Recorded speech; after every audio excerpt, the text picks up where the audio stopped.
copies are of four types. Part 1 is the letters written by Mr. Chidambaram, where he acknowledges that he has a role to play as per the cabinet decision of 2003 in deciding with Raja the price of spectrum. So if Raja is guilty of fixing a low price, naturally Mr. Chidambaram is also equally guilty. Second is, I have produced minutes of the meeting between Raja and Chidambaram discussing the question of the spectrum price. These minutes have been now documented thanks to the Finance Ministry and the Prime Minister's office. Third is, I have brought on record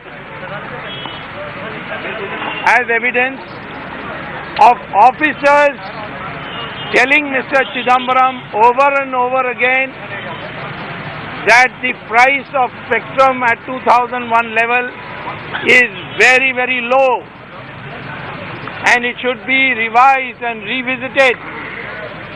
And Chidambaram on record has said that this is now a closed chapter and that it need not be revisited again.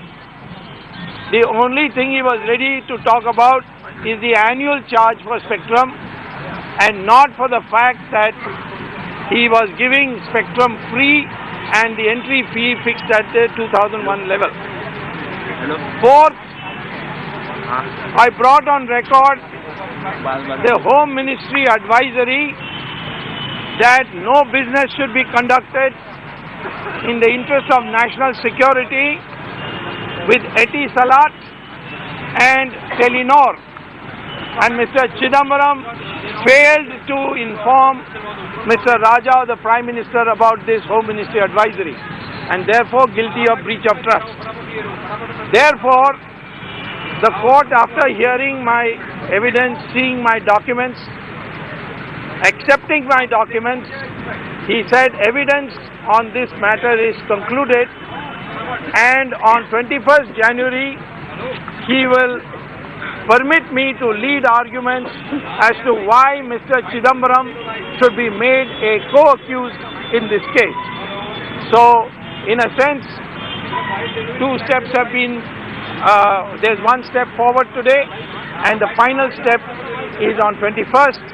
I am completely confident that on the basis of this evidence, Mr. Chidambaram will be a co-accused along with Mr. Raja after the 21st. So what happened?